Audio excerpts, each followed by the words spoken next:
Bollywood scenes को subscribe करें और बेल आइकन को दबाएं ताकि आप हमारी नई वीडियो को सबसे पहले देख सकें। Thank you. शुरू करने से मैं पहले फ्रेंड्स आपको ये बताना चाहता हूँ कि बॉलीवुड सीन्स की टीम किसी भी हिसाब से किसी भी बॉलीवुड मूवी को हिट नहीं करती। ये एवरीथिंग रॉन्ग वाली वीडियो सिर्फ आप लोगों के एंटरटेनमेंट के लिए है। प्लीज इन वीडियोस को ज्यादा सीरियसली मत लिया करें क्योंकि समझदार के लिए इशारा ही काफी है। Thank you. बाहुबली के चाहकों के लिए एक बुरी खबर है और खबर यह है कि बाहुबली का तीसरा पार्ट नहीं आएगा क्योंकि कटप्पा और बाहुबली के डायरेक्टर एस.एस. राजामौली ट्रेन में बैठकर गांव जा रहे हैं और वो अपनी बाकी की जिंदगी शांति से बिताना चाहते हैं, इसलिए वो तीसरा पार्ट नहीं बनाएंगे। हमारे इस वीडियो में 18 और 45 नंबर की मिस्टेक देखना मत भूलिएगा क्योंकि उसमें खुद न्यूटन और महेंद्र सिंह धोनी ने इंटरेस्ट दिखाया है। जब राजमाता अग्नि दहन के लिए नंगे पैर चलकर जाती है उसी समय ये हाथी पागल हो जाता है और आतंक मचा देता है और उसे शांत करने के लिए बाहुबली रथ लेकर आता है और हाथी को गिरा देता है। क्या बाहुबली इस दरवाजे के पीछे वेट करके बैठा था कि कब ये हाथी पागल हो और कब मैं ये रथ लेकर आऊं और उसे ठोक दूं? चलो वो सब तो छोड़ो, लेकिन ये दरवाजे पर लॉक किसने लगाया था? और ये रथ वही आकर रुकता है जहां से राजमाता गुजरने वाली थी। कोइंसिडेंस। चल अब खड़ा हो जा, अच्छी एक्टिंग की तूने। और प्रजा को इसके बारे में थोड़ा सा भी शक नहीं हुआ? राजमाता को मारने की बात कटप्पा को कैसे पता चली? जब ये बात हो रही थी तब कटप्पा वहां था ही नहीं। बाहुबली के लिए लड़की ढूंढने के लिए ये राजमाता बहुत सावधानी बरत रही है और इतनी सारी लड़कियों को ये मना कर चुकी है। लेकिन एक बात मुझे समझ में नहीं आ रही कि राजमाता ने अपने के लिए ऐसा घटिया पति कैसे चुन लिया। इतनी सारी लाशें बाहुबली को दूर से ही दिख जानी चाहिए थी, पर नहीं, ये लाशें बाहुबली के पानी पीने का इंतजार कर रही थी। तो इतनी देर तक ये लाशें पानी में क्या कर रही थी? देवसेना ने कपड़े को इस तरह काटा ताकि बाहुबली उसे साफ साफ देख सके और एक बार ही कपड़े को काटने पर उसके बहुत सारे टुकड़े हो जाते हैं और एक ही बार तलवार चलाने पर 4-5 लोग उछल पड़ते हैं। इस सीन को ध्यान से देखिए, बाहुबली के पास कोई कुल्हाड़ी नहीं होती है, लेकिन पता नहीं ये कहां से ये कुल्हाड़ी निकालता है।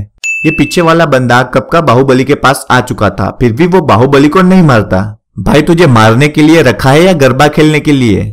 इस सीन में पेड़ पर 2 हथियार होते हैं, लेकिन अगले सीन में बहुत सारे हथियार आ जाते हैं। यार ये लोग बाहुबली को मारने आए हैं या पेड़ काटने आए हैं? यहाँ पर सभी बैल सफेद रंग के हैं, लेकिन अचानक एक बैल काला रंग का हो जाता है।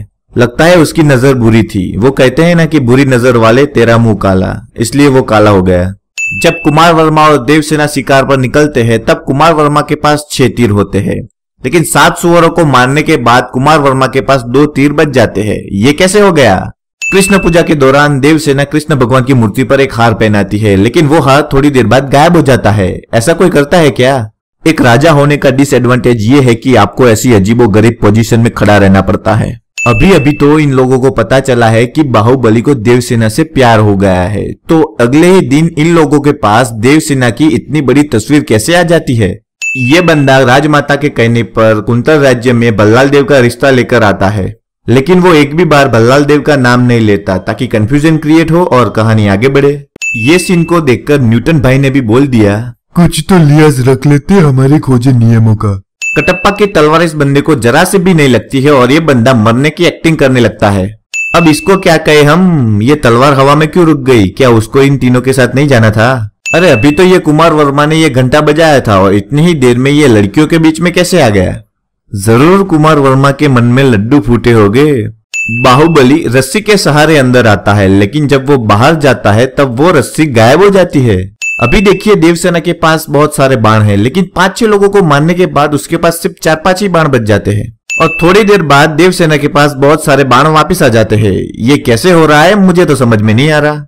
ये दोनों 3-3 बाण एक साथ चलाते हैं और बहुत सारे लोगों को मार डालते हैं, फिर भी इनके बाण खत्म ही नहीं हो रहे। अब इस पर मुझे रिसर्च करना पड़ेगा कि ये बाहुबली ये कुल्हाड़ी निकालता कहां से है। अब ये क्या था, नाइट्रोजन बूस्ट? या फिर बाहुबली ने उस रात को ज्यादा तीखा खा लिया था क्या? अच्छा तो इस फिल्म में हैरी पॉटर वाला उल्लू भी था। देवसेना के आग लगाने पर बाहुबली का पूरा ऊपर का कपड़ा जल गया, लेकिन उसके बालों को और उसके पतलून को कुछ भी नहीं हुआ। ये छोटा सा पुल टूटने पर ये वाला नाटक करने की क्या जरूरत थी? सिर्फ नाव को दीवार के पास ला देते तो देवसेना आराम से नाव में बैठ जाती। और देखा जाए तो यहाँ पे ये छोटे पुल की जरूरत ही नहीं थी। और इस दुनिया की कौन सी लड़की बिना जूते पहने कहीं बाहर जाती है? और ये बाहुबली यहाँ ऊपर चढ़कर क्या कर रहा है? पतलून सुखा रहा हूँ, गीला जो हो गया था। अब यहाँ पर बाहुबली मूवी खत्म हो जाती है और हैरी पॉटर मूवी की शुरुआत होती है। इसकी आवाज इतनी दूर और इतने सारे लोगों को कैसे सुनाई देती है। बाहुबली की परछाई हमारे लेफ्ट में गिरती है और अगले ही सीन में परछाई गायब हो जाती है। बाहुबली ने इस सीन में इस छतरी को थोड़ा नीचे पकड़ा है, लेकिन अगले ही सीन में उसको थोड़ा ऊपर पकड़े हुए दिखाते हैं। अब ये कुछ ज्यादा हो रहा है। आपने कभी नाचते हुए पत्थर देखे हैं? नहीं देखे ना, अब देख लीजिए। बाहुबली कहता है कि माँ तब तक नाराज रहेगी जब तक हम उसे एक पोता नहीं दे देते। बाहुबली इतना श्योर कैसे था कि उसको लड़का ही होगा? घर में पल रहे बच्चे के लिंग की जांच करवाना कानूनन अपराध है। इसके लिए 5 साल की कैद और 2 लाख तक का जुर्माना हो सकता है। इतनी लंबी साड़ियां क्यों पहनती हो कि उसको हाथों में लेकर चलना पड़ता है? इस फिल्म में सभी लोग बिना देखे हथियार चलाने में माहिर है। इन लोगों को कैसे पता चला कि बाहुबली को महल से निकाल दिया गया है, जबकि ये लोग बाहर खड़े थे और उनको पता ही नहीं था कि अंदर क्या हो रहा है। ये सारे सीन देखकर लगता है कि बाहुबली ने इंजीनियरिंग कर रखी है। इस मटके में थोड़ा सा ही पानी था, फिर भी इस औरत ने इस मटके को गिरा दिया। अब ये कौन सी नई टेक्नोलॉजी है बच्चे को नहलाने की? हम अभी 2017 में जी रहे हैं, लेकिन बाहुबली ऑलरेडी 3017 में जी रहा है। बाहुबली जब घर में होता है तब उसके कपड़े अलग है, और वो जब घोड़ा लगे कटप्पा को बचाने जाता है तब उसके कपड़े अलग होते हैं। कटप्पा ने लोहे का कवच पहना था, उसको वैसे भी ये बाण लगने वाले नहीं थे, बल्कि बाहुबली को अपने आप को बचाना चाहिए था इन बाणों से। एक बाण बाहुबली के छाती के बाहर निकल आता है, लेकिन अगले सीन में वो बाण गायब हो जाता है। कटप्पा ने बिना देखे सिर्फ आवाज सुनकर तलवार को कैच कर लिया। इसे कहते हैं असली खिलाड़ी। आओ कभी हमारी टीम में, स्लिप में खड़ा रखूंगा कैच करने के लिए। ये दोनों इस सीन में इस पत्थर से काफी दूर थे, लेकिन अगले सीन में वो काफी नजदीक आ जाते हैं।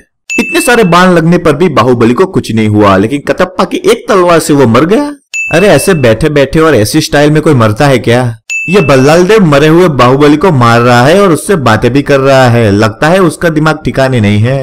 ये बल्लाल देव कटप्पा के सामने ये सारी बातें क्यों बोल रहा है? ताकि कटप्पा ये सबको जाकर बता दे और कहानी आगे बढ़े, इसलिए। अब ये छोटा बच्चा जो अभी अभी जन्मा है, उसे क्या ये सारी बातें समझ में आएगी? और वो अपनी माँ को वचन भी दे देता है। वाह!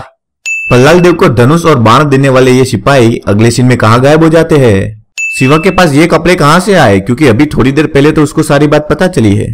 पहले पार्ट में ये लोग बिना दूरबीन का इस्तेमाल किए काफी दूर तक देख सकते थे, लेकिन इस बार इन लोगों ने दूरबीन का इस्तेमाल करने का सोचा।